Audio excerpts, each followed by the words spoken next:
Mm-mm-mm. Hey everybody, I think we're streaming now. Yeah, this looks like a thing that's happening. Hey, how you doing? I have the microphone awfully close. Hey everybody, happy Monday. How you doing? Nice to see you. My name is Bo. I am one of the podcasters on legionpodcasts.com. I can, post anything I want, and the I don't know, president. I don't know. We've never taken a vote. I don't know. Founder of the feast, something like that. At any rate, of legionpodcast.com. No reason to get mired in the details. So yeah, it's I missed last week. It just ended up like just real life kind of piled on me. It's I'm still sort of fighting to get the schedule just right. Which I'm eagerly hoping happens pretty soon. What's going on, Alan? What's going on, Abraham? What's going on, Derek? Nice to see everybody. So yeah. Anyway, so sorry about last week. You know, moving forward, hopefully that'll be less of a thing. Fucking meetings with lawyers and whatnot. Sometimes you gotta do weird stuff. So, anyway, let's start like we normally do, and talk about what's been going on around legionpodcast.com since last we spoke. I'm not going to cover both weeks, but in the past week or so, since you guys and I last saw each other, you got your Cinema Psyops episode 169, Lady Coco, and I don't care who you are, that sounds fantastic. Maybe it's because it reminds me so much of Lady Marmalade, and that's pretty great. Anyway, Obsessive Cinema Discourse Season 1, Episode 10, which is on the film Hard Boiled. And that is a great, great movie. Man. I'll tell you, like Hard Boiled, it's one of those things. Everybody's a big fan of. I'm losing the name of the director, the guy who did Mission Impossible 2 as well. I keep wanting to say Ang Lee, and that is incredibly wrong. At any rate, that director, the fine director whose name I feel bad for not remembering. One of you guys will come through. John Woo, thank Christ. Thanks, Derek. So John Woo, when you go back and watch the original stuff, like the American stuff was sort of my entry into Woo, into the Woo.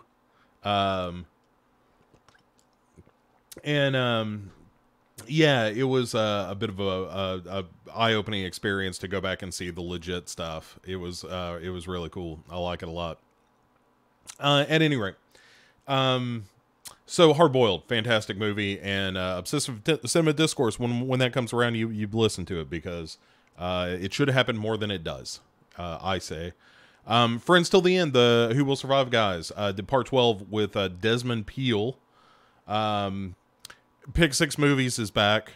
Sorry, or you're welcome, depending on where you come down on it. We did How the Grinch Stole Christmas. The next episode will be National Lampoon's Christmas Vacation. As always, hope you're enjoying that show. It's a lot of work, but I really love it. And I think we've got a lot of fun. A lot of fun movies this season. So, Alan says John Woot was my porn name. Nice. Derek says Into the Woo should be the name of a John Woo documentary. It totally did. It mentally went down the road of, what was it? The 37 Chambers of the Woo? Is that it? How many chambers was it? 36? Fuck, I don't remember now. But Chambers of the Woo is what we're talking about.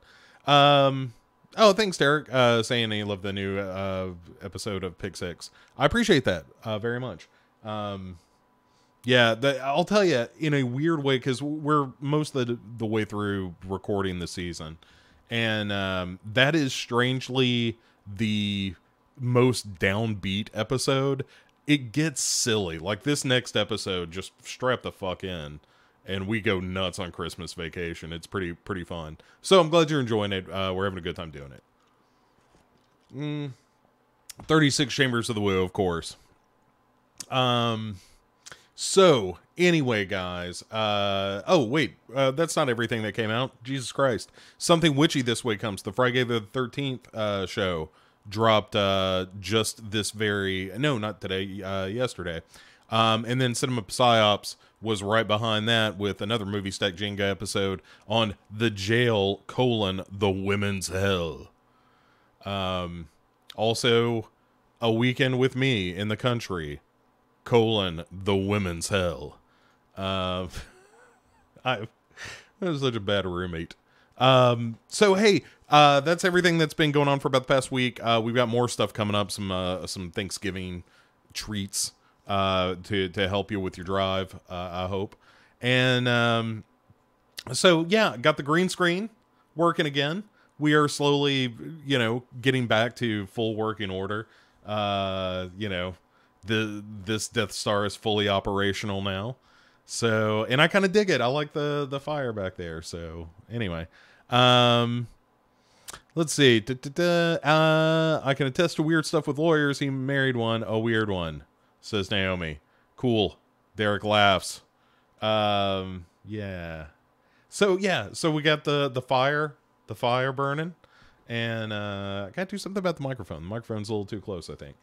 So, what else is going on? What did I want to talk to you guys about? First of all, thanks for being here. How you doing?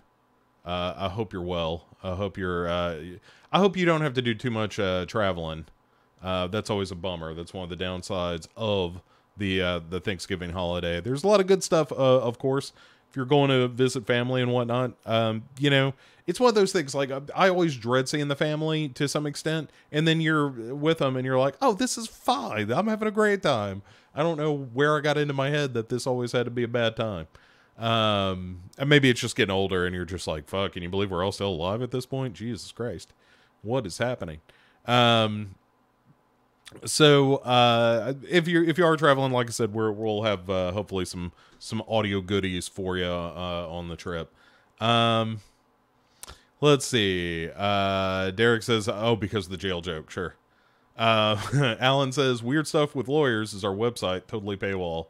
Yeah, like, whipped cream, and I'm gonna need a sidebar. Sure. There's plenty of double entendre for lawyers. Grab my gavel and bang it. It's easy. Abraham says that he finally watched Ghostwatch, and it's a great film. It is a great film. I'm glad you watched. I'm glad you enjoyed it. Fuck, Ghostwatch is rad. I love the story behind Ghostwatch. I love Ghostwatch itself. I wish I had like little Ghostwatch plushies and whatnots. Who knows? And Derek says, as long as he gets a turkey leg out of the deal, he'll be happy. Andrew says, Chet's nuts roasting on an open fire. Yeah, man, 'tis the season. I'm looking at December to do some holiday movie stuff. Not officially or nothing. I don't know. I'm still thinking about that one. We're still, because of all the holidays creeping up on us. Thanksgiving felt like it came fucking early this year, but because of all the holidays creeping up on us, the Devour the Podcast episode that we wanted to drop this month, which is, no spoiler at this point, a pretty extensive look at the Blair Witch Project and, the other films, the series of Blair Witch mythology films, is probably going to land in December instead of November. It's a bigger project than we've ever done for the show. And also just scheduling between 4 people. There are going to be 4 people grand total on that episode. So, it's just kind of tough, but we're getting there. And in the meantime, we got a new episode of Devour coming to you probably end of the week. As well as, like I said, another goodie or two. So that's enough about the shows and whatnot. But Andrew says, a Christmas movie a day in December. Oh, you can just go fuck yourself. No. I do not care for Christmas movies very much at all. As you can see by my gothic decor here with the fire and whatnot here in the Castle Legion. yeah, that we we do not do Christmas movies as a rule. There are about 3 that I watch. I watch It's a Wonderful Life. I like It's a Wonderful Life quite a bit. I'm not talking about horror Halloween movies. I'm gonna do something with that. With like Krampus, and I might actually just do Krampus movies. Like, because there are enough of them at this point and a lot of them are stinkers, and sometimes the stinkers are fun. I don't know. We may do that. Just nothing but Krampus movies. So Let It Be Written, So Let It Be Done. That's what we'll do as a little side thing in December over at Devour. So thank you very much for the suggestion. That's how things happen here at Legion Podcast. It's just we get a dumb idea and go with it. The dumber the better, kinda. So hey, I got a question for you guys, and this will come in the form of kind of a review. And you can see more of the castle. Fancy, right? Fancy. I can't reach because the camera, it's still work in progress. Like, this is, day 1 of all that stuff being up. We'll figure it out. It's all right though, right? Yeah, it's fine. Andrew says just watch Black Christmas and you're good. Yeah. Black Christmas is fucking cool. That'll happen at some point this holiday season, I think. No, so I want to talk about the movie Cam. Again, Cam right there. I need a pointer that I can put there. So, Cam is a Netflix movie, just dropped like a hot potato on the Netflix, and has been getting some buzz. And I certainly wanted to give it a watch, mostly because it's a horror film written by a screenwriter who had worked in that profession. And I thought, well, that'll be an interesting perspective on it, if nothing else. And it was an interesting perspective on that. My problem with Cam, which rough brushstrokes of the story, there's a Cam girl who is trying to climb the charts and break into the top 50 Cam girls and make some money and whatnot. She's kind of hiding it from her parents and family. And at the end of the day, she starts to crack into that upper tier of Cam girl, but all of a sudden there's a doppelganger performing on her stream, looks like her, and is starting to kind of take over her online identity. And it's an interesting movie, to be sure. Like, you've seen doppelganger movies before, but never one quite like this. And like I said, the fact that it's written with somebody who has a fair amount of knowledge of the industry, of the sex worker industry to some extent. There's a lot of stuff in it that I found really fascinating from a almost anthropological point of view, of just like, oh, this is what it would be like to kind of work in this space. And what I don't know that the movie does as good a job of, though, is getting you into the main character's head. Because especially by the end of the movie, I don't want to spoil it if you haven't seen Cam. I almost said Cam girl. If you haven't seen Cam, I don't want to spoil the ending, but I will say this. Her reaction and like the subsequent actions after the kind of resolution of the villain of the film, I didn't quite understand. Like, I don't know what the point was. I have a couple of guesses at it, but maybe the ambiguity is part of the point, perhaps, but I don't know that there was enough setup for that to be the punchline of this movie. I don't know. I like it. I enjoyed watching it, and I think it's fascinating. I just don't know that it works as a satisfying horror movie in a weird way. I don't understand where the character's head's at the end of the film, and I want to understand, is she still obsessed with this pursuit of internet fame? I don't know. I don't want to go any further in case you haven't seen it, but think about that as you're watching the ending. Let's see. Naomi says, I heard on Pick 6 that Grinch 2000 is great. I don't know how you got that idea. That's a really rotten movie. That's an offensively bad movie. I really have a hard time with Grinch. And part of it is the problem I have with Jim Carrey because of that Jim and Andy documentary and whatnot. I can't look at him without thinking of what a weirdo he is. It's kind of like watching a Tom Cruise movie and not thinking about Scientology and like, oh yeah, where is David Miscavige's wife and shit like that, you know? So, anyway, remind me, Death of Kindness, if you want me to use a first name, let me know, but Death of Kindness says, Cam Isn't Bad was watchable. I thought it was more than watchable. That's my take on it. I don't think it was great. I'm not trying to oversell it. But it's really interesting, and I think it's worth a conversation. Because the end of that conversation may be Cam has structural problems, or character problems. And a lot of people describe it as a feminist film, and I have a hard time viewing it as a feminist film as well. I think it is certainly a film from a woman's perspective.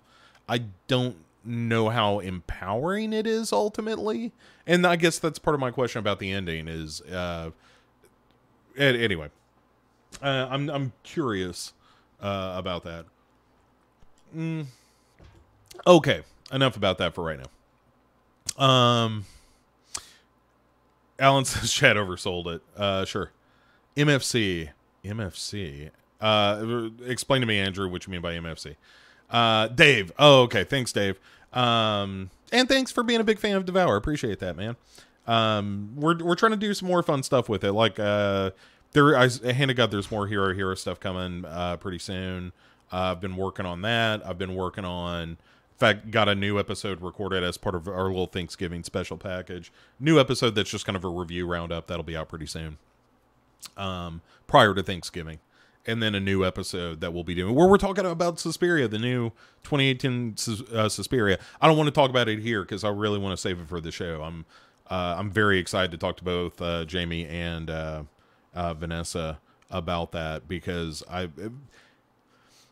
Vanessa and I have been kind of talking about it a little bit, and anyway, and thanks for liking Hero. There's more to come on that. I've got a stockpile of movies at this point that I'm just like, as soon as I've got the time to do this, my problem is, as ever, trying to do too much and not having enough time to do it all. But you only live fucking once. So, I will continue to work and continue to be a little bit behind, but that will keep me working. My plan is that I will have so much on my calendar, I won't have time to die. We'll see. Anyway, yeah, so that's my thoughts on Cam.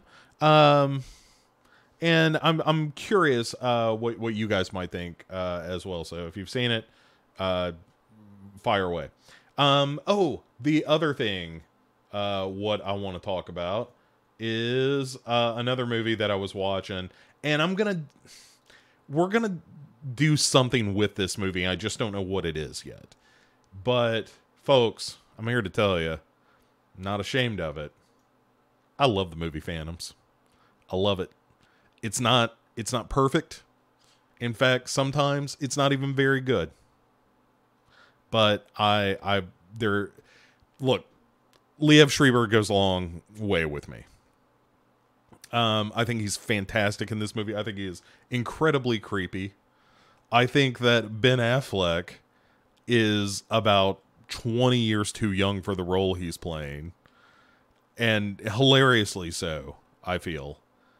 Rose McGowan is cute as a button in it as the kind of nihilistic sister in the movie. And, it's probably my favorite Dean Koontz book for sure. The cat's all rolled up in the green screen. That thing could come down any second. It's going to be great. It's going to be good content. Anyway, yeah, it was always my favorite Dean Koontz book because it was the most like Stephen King like probably. And also the idea of like this ancient blob that was sentient was always kind of fascinating to me. Spoilers for a movie and book that are, you know, a couple of decades old at this point. But when I think of this movie, what comes to mind is that scene from Jay and Silent Bob Strike Back, when they go to Ben Affleck's house, and when they bring up Phantoms, the line is, "Word, bitch, Phantoms like a motherfucker." And that's kind of how I feel about Phantoms. It's like, for all its flaws, it's also got that scene where the tentacles like all bust into the people's faces, and it's, you know, this great god. It's almost like a Twilight Zone episode where you have a god that has this tremendous ego, and that turns out to be its undoing. It's fucking cool. And the tentacle belly that Liev Schreiber has in one scene in that movie is pretty gnarly in a great way. I'm just a fan, man. I think Phantoms is great. Like I said, I want to do something with it. I want to do a deeper dive and kind of get into the guts of that movie a little bit deeper, and in a way that has some production to it. So keep an ear out for that, I suppose. But you know, if you're subscribing to Devour or Legion podcast, both would be great, by the way. You know, you'll get that one once I get around to actually making it.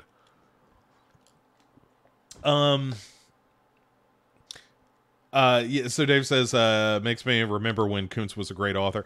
Kuntz did some good stuff, man. I was kind of late to Watchers, but I was a big fan of Phantoms, and there was another one whose title escapes me at the moment, but I was always more Stephen King than Dean Koontz. Dean Koontz always felt like the five and dime version, you know, the Kroger brand Stephen King or something. Peter O'Toole is a million bonus points. Right, Peter O'Toole is great in it. He looks so fragile, and like that scene where he's like, now would be good. It's so good. God damn, I love that movie. Andrew saying Affleck was the bomb at Phantoms. Word, bitch. Liev Schreiber is awesome, says Gary. What up, Gary? Not horror, but you love The Sopranos. You haven't watched Ray Donovan. You guys should check it out. I haven't watched Ray Donovan. I think I watched like an episode. And I thought it was good, but I was just like, I don't have time for a whole series right now if it ain't, you know. I haven't watched all that Sabrina series, and I thought that was kind of fun. I would like to watch more of that.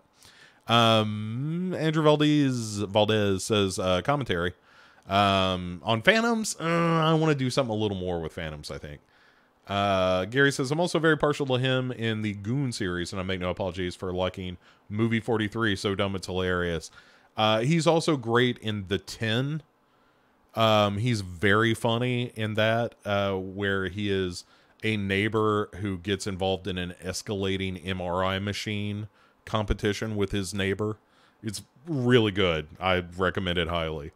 And Goon, yeah, I haven't watched the sequel to Goon actually, but I enjoy Goon quite a bit. I think that's a good movie. All right, enough about hockey movies. That's not what we're here to talk about. Hey, one quick mention. I didn't even pull a picture for this, and I feel bad about that now. But a quick mention for the passing of Stan Lee. Just a quick note to say, you know, I'm a Marvel fan, have been for years and years and years. Before it was cool. Well before that, I can assure you, when you didn't tell everyone you knew that you were buying the Spider-Man comics up in the comic store. But I was a big Spider-Man fan. I was a big Hulk fan.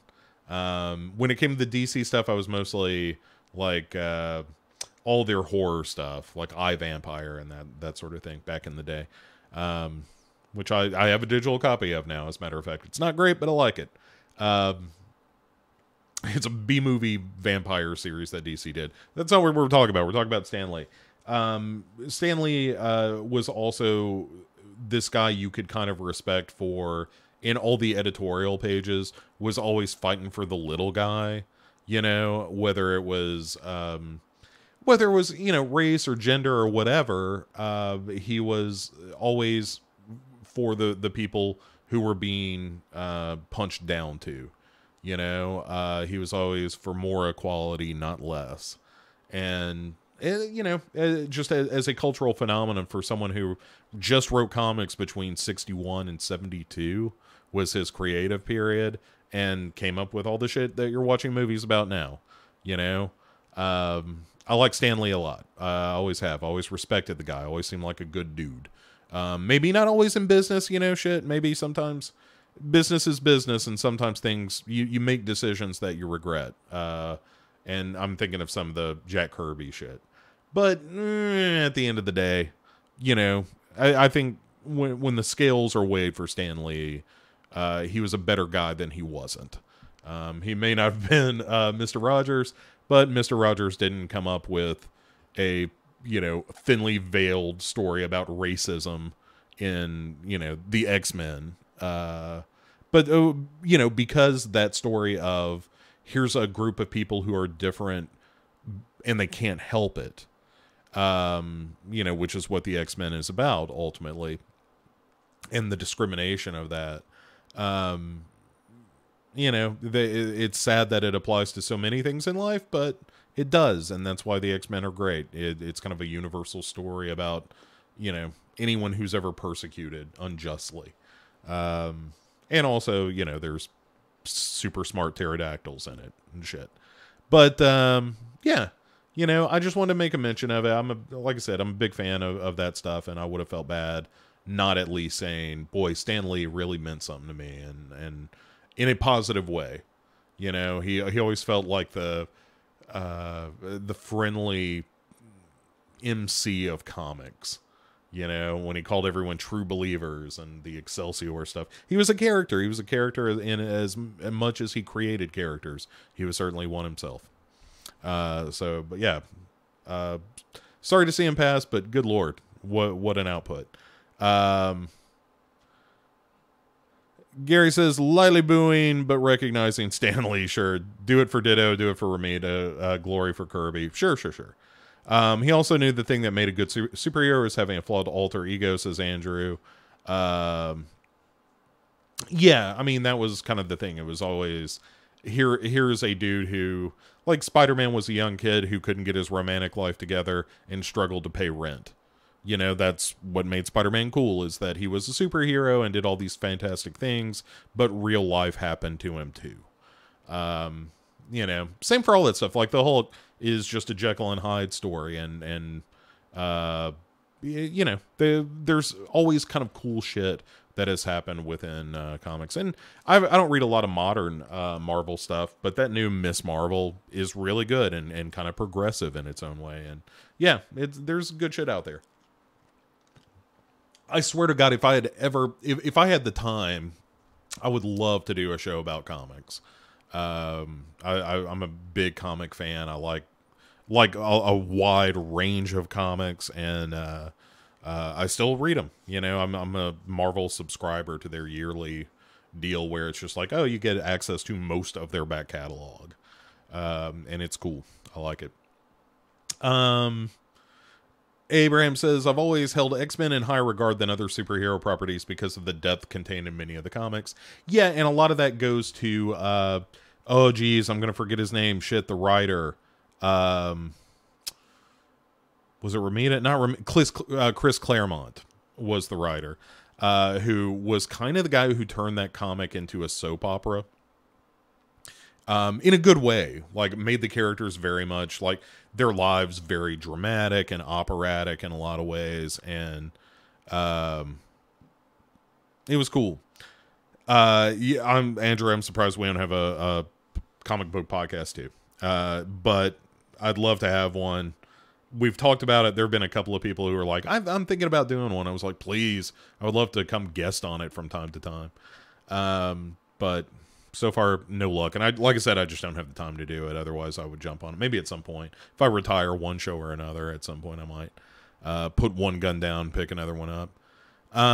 Gary says, to keep it on the fright front, they had a fair amount of horror comics, especially in the 70s. Oh, yeah, wasn't Werewolf by Night Marvel? And, of course, they had, like, Morbius, the Living Vampire. That's going to be a movie pretty soon. And all that kind of shit. Yeah, Marvel was cool, man. They but yeah, most of their characters were just dudes.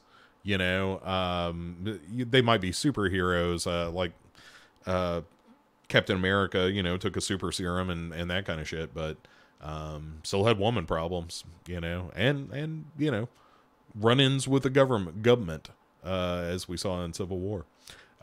So anyway, enough about Stan Lee. I just, like I said, wanted to make a quick note of his passing. As always, hey, thanks for watching. Let's talk about what's going to be streaming to the services between now and when next we speak.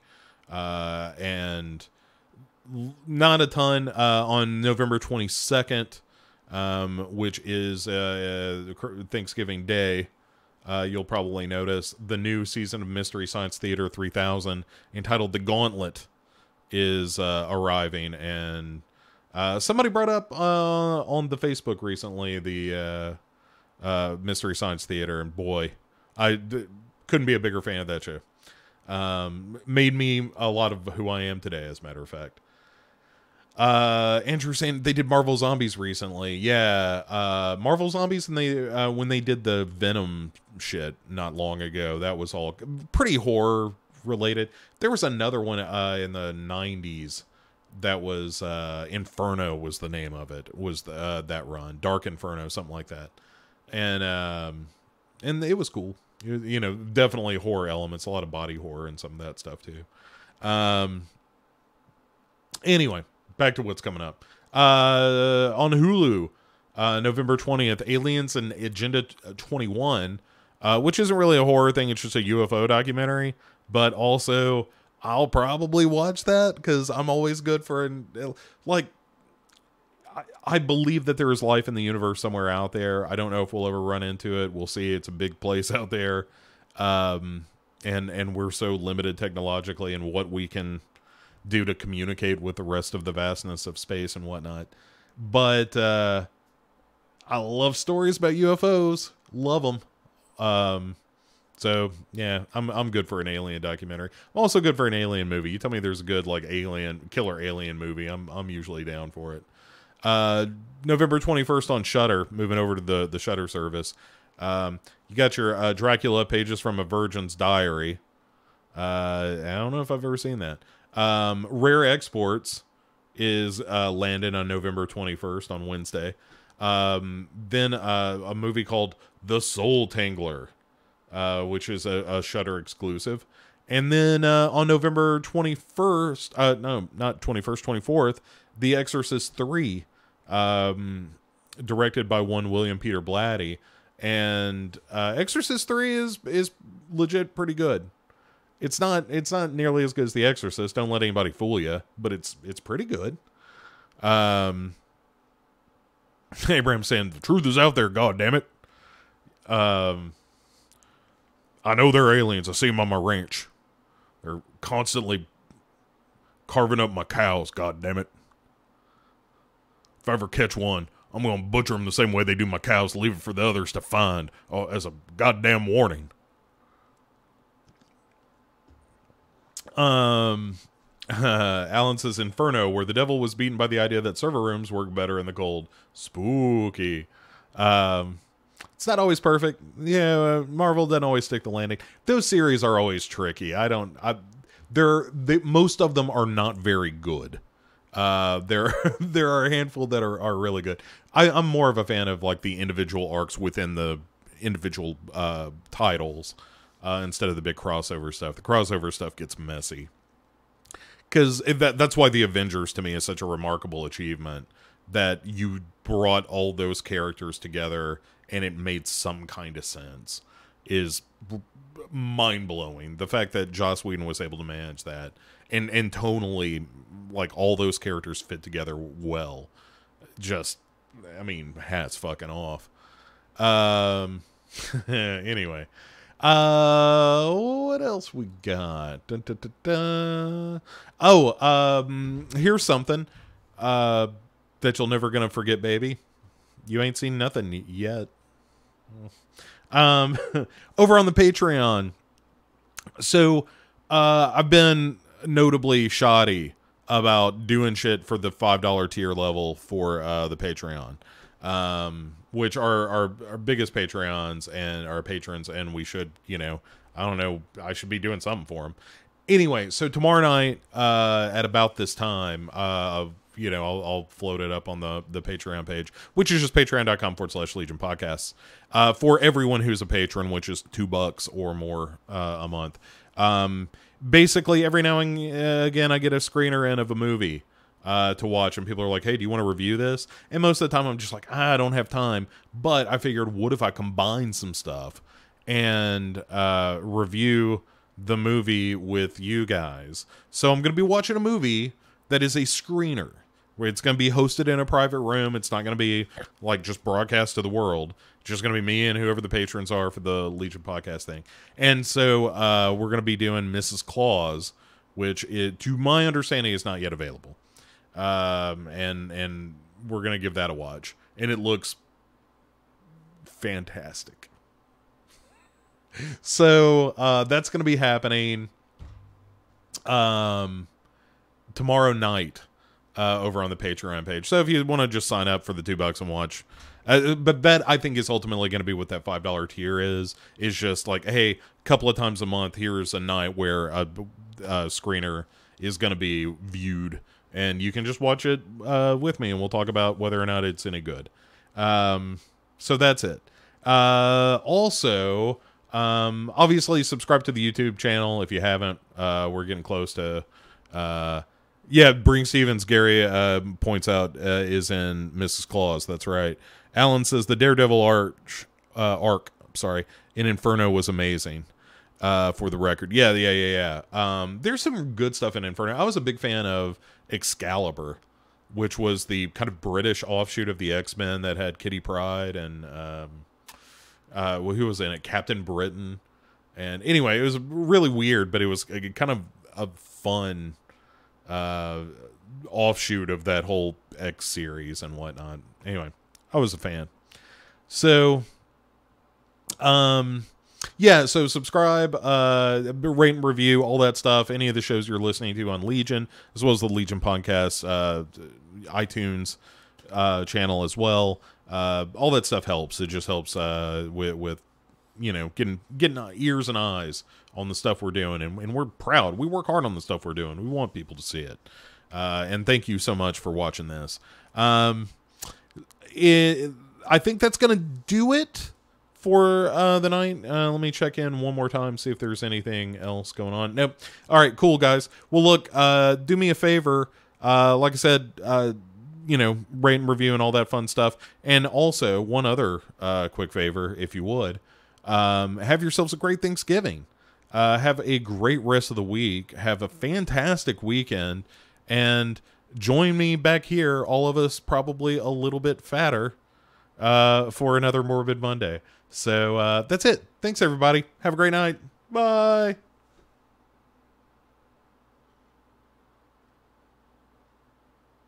Have to hold it in case the stream cuts off.